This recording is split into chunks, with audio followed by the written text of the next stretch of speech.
Good afternoon, everyone. I'm not going to waste any time. First of all, it's a fabulous auditorium, and also there are wonderful luminaries right here. So without further ado, I'll start by saying that I have spent my life with lasers and laparoscopic surgeries and transplants and complex cancer surgeries. But today's talk is not going to be about any of that. All right? Morarji Desai was once asked, is India a forward country or a backward country? And he said, it's an awkward country. And it's quite true. On the one side, we have high-end technology, high-end entrepreneurs, high-end power. And at the same time, we have a gross discrepancy of growth and development. Why? It's because of this one word called a narrative. What is a narrative? When there is a fact, something happens, that is reported, and then there is a narrative. Sometimes that narrative gets reversed, and it's the narrative that gives us an identity. It's very, very important. And sometime back, I released this book called Heroes, when I wrote about a lot of freedom fighters. And I did an oil on canvas. I do this as a pastime. Painted 4 freedom fighters and put it on Facebook. And I have close to 100,000 people following. Not even one guessed the 4 freedom fighters.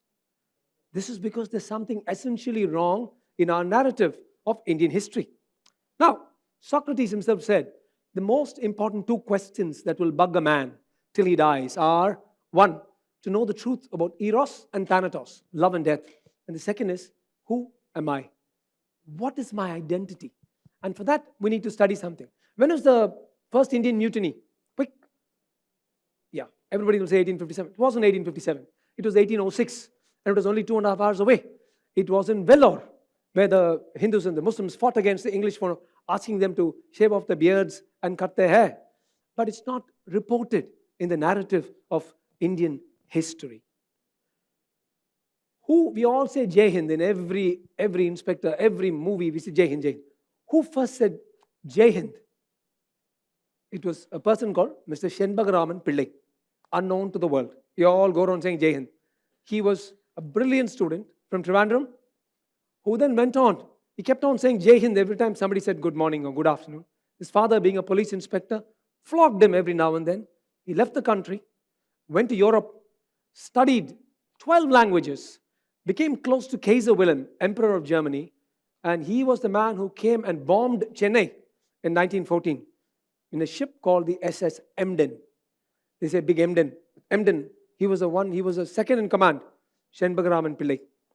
He went back, and in the 20s and 30s, he inspired Netaji Subhash Chandra Bose to start the Indian National Army.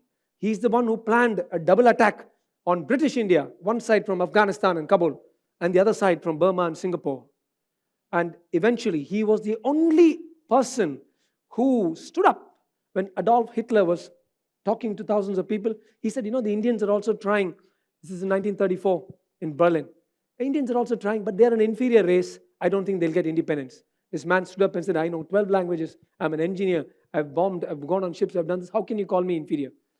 It's the only person to whom Adolf Hitler apologized publicly and said, please come for dinner tomorrow or day after.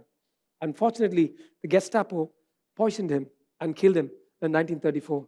And before he died, he told his wife, all I want is that my ashes be sprinkled on an independent India. 1934. Only in 1966, after fighting with the government, going to jail several times, his wife got his ashes and sprinkled it in a river called Karamana, close to Trivandrum. I didn't know about this.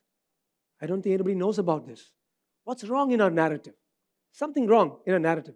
I'll get quickly to where I'm heading. So this is Jai Hind, Shenbagaraman Pillai. Zero mention about him in the Indian books. Who's the first man to say Inqilab Zindabad? It was a poet called Hazrat Mohani in the Punjab, who opposed Gandhi and said the revolution should come up. And it was Bhagat Singh and Batukeshwar Dutt who read these poems and then went and bombed in Parliament, a place I was in 4 or 5 days ago. I saw the pillars onto which Bhagat Singh and Batukeshwar Dutt threw their bombs. And they shouted Inqilab Zindabad, and the world knew about it. But Hazrat Mohani was a Muslim poet, a poet saint who coined it as a man who refused to go to Pakistan at the time of partition, who stayed back in India and died in India. no mention about him. What's wrong with our narrative? Vande Mataram. We all say Vande Mataram. What's the story of Vande Mataram? This is at that time ICS, IAS officer called Bankim Chandra Chattopadhyaya was being carried on his palanquin. And on the way, he interrupted a cricket match. Colonel Griffin was playing cricket. The white man gets up, brings this guy out and said, "You blackie," and he hammers him. And the first Indian civil servant to file a case against a white man and said, "He publicly hit me." And this case went on for months and months and months, watched by thousands of people near Calcutta, near Berhampur. And finally, he won the case. And what was his final thing he asked? He said, "I want him to apologize in public." And amidst the thunderous applause of Indians, this colonel apologized to Bankim Chandra Chattopadhyaya. But Bankim Chandra heard that the colonel was planning to kill him in the next few days. So he went away and hid in the Raja of Lal Gola's bungalow. There he saw a Kali temple with Kali surrounded by skulls. And that is why he wrote Sukalam, Suchalam, Madaram, Bande Mataram. And that is the story of Bande Mataram. This is almost a national song. This is written in our constitution. Where's the narrative gone? We don't know about it. Something is wrong somewhere. Oh, it's all good for us to do big surgeries or start entrepreneurs. But who are we? What is my identity? And why is it important? Because we have been unwittingly part of a large social engineering experiment.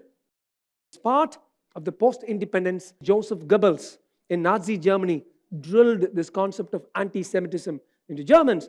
This was drilled into us. You are secular, you are social, you're just one big mass of sheep. The white man is better than you. And this social engineering, ideally, it should be the individual, national, and global. But somewhere, because of this psycho-manipulation, we lost our identity.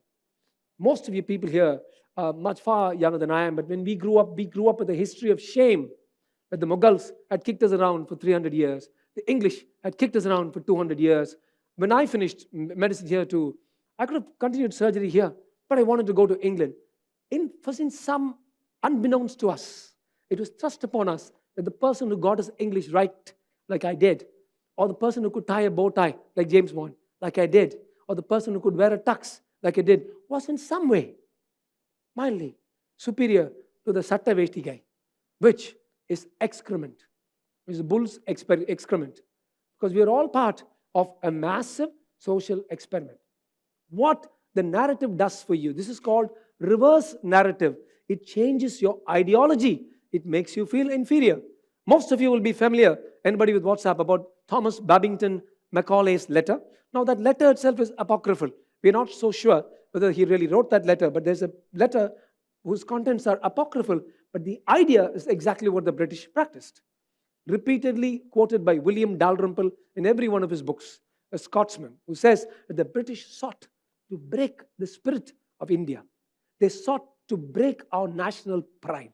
They sought to make us feel in some way inferior, that we wear the stuff that they used to wear, we talk the language that they used to speak, and we jump up and down if somebody speaks something a little wrongly in English, because we've got this narrative in our heads. And for us to grow out of that, to have a sense of pride, not only do we need the entrepreneurs, the innovators, the startups, the surgeons, but the baseline, the fundamental brain thinking that Socrates wrote about.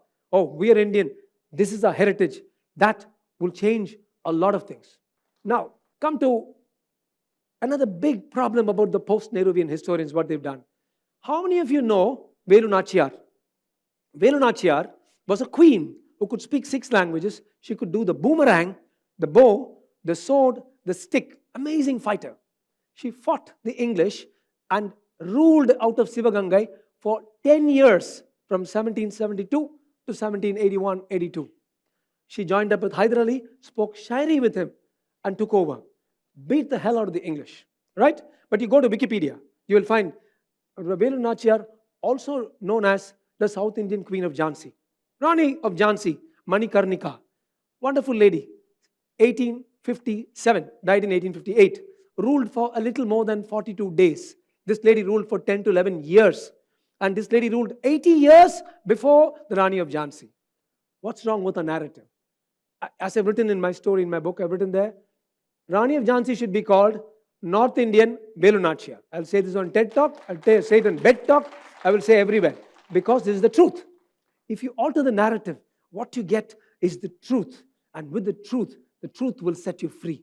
The truth will give you strength about who you really are. And that will fire you to do better, to be the best version. One of the Upanishads says, be the best version of yourself. If I had known now, what I know now, if I had known then, I'm telling you 100%, I would not have gone to England or America and France and Germany. Yeah, maybe I wouldn't have known how to tie a bow tie. Maybe I would have slipped a few hands and butts here and there. Never mind. I would have had a much stronger sense of national pride. And it's important that we correct that narrative so that the next generation not only grows thinking, yeah, we are techies, we're this and that, but then the next generation actually gets that. Talk about Rajaraja Soren. Everybody knows Rajaraja Soren because of Ponniyin Selvan. Because Trisha is standing there looking edibly gorgeous, or because that Ravi guy also is looking good, etc. But Ponniyin Selvan, you all know, this India should trumpet it out from the ramparts to the world. We should be shouting, whilst the Mughals were chopping each other's heads, brothers' heads, parents' heads, mothers' heads, matricide, fratricide, patricide, every form of icide, for regicide, homicide. The only person known at the time of his coronation to say, you know what, I've fought so long, but this guy is actually the right king, and to give the crown to him, documented in Indian history, only one king, Rajaraja Soren. 974 AD, he did it in 974 AD, 400 years before the Battle of Panipat. And he crowned the other person, and in 985, when the other person died, he took over and then ruled from 985 to 1014. That is why he's my favorite. Not because he won battles. Every king wins battles, loses battles. But that spirit, if we include that in our history books, how wonderful it would be. When I was studying, out of 250 pages, 150 pages were India's the football being kicked by the Mughals. 80, 90 pages, but English kicking us around. One paragraph on Cholas. One paragraph on Cholas. They ruled us for 1200 years. The Mughals, 300 years, 1526, Battle of Panipat. 1857, the Indian Mutiny gone. Why should 300 pages, 300 years get 200 pages, and 1200 years get one paragraph? Historical narrative, psychomanipulation. In the post-Nehruvian, there's a deeper fundamental answer to this, that there is actually minority appeasement. I don't want to stir hatred. I'm just saying, tell me the truth. I don't want you to tell me Rajaraja Soren ruled for 1,000 years. All right. Now I'll tell you one more importance of historical narrative. You all know about Dara Shikoh. Dara Shikoh was one of the greatest Mughals. He was Aurangzeb's brother. Aurangzeb blinded him and said to everybody, this guy is a Hindu lover. Dara Shikoh was the first person to translate the Upanishads into Persian. When there is problem, when there is righteous people are getting attacked, I will come, says Sri Krishna. That went to Persian. From Persian, it went by a great guy called Duperron to French. A great guy called Hamilton, after whom Hamilton, Canada is named, he translated into German. And Max Miller translated all this, see the historical narrative, into English. And John Steinbeck and Pearl S. Buck both read this. And one of the most famous lines of John Steinbeck's Grapes of Wrath, one of the most famous lines says, when boy is dying, he's killed all the baddies, and he's also dying. He's dying on his mother's lap. And he's saying, I'll be back, Ma, I'll be back. I'll be back whenever bad people come up, whenever they hunt down the poor and the sad and the needy, I'll come back, Ma. Same, Paritranaya Sadhunam. This is a historical narrative, beginning in Dara Shikoh in the 17th century, going all the way up to Pearl S. Buck, up to America. This is what we really need to do. Correct it, not for politics. Correct it for national pride. Correct it because each one of us can be the best version of ourselves if we feel we are true Indians. Now I get up and say, I'm Rajaraja Soren's guy. I'm Velu Nachiyar's guy. They wouldn't have done this. They wouldn't have done this. There would be no Nirbhaya if we respect Velu Nachiyar. There'd be no fratricide if we respect Rajaraja Soren. And I would say the best way is to change the historical narrative, rewrite stuff, which is beginning to happen, thank God. It's beginning to happen. Rewrite stuff. Understand where we come from. Understand our true identity, our DNA. And instead of the shame and the guilt that we had it, replace it with pride and with honor. Jai Hind.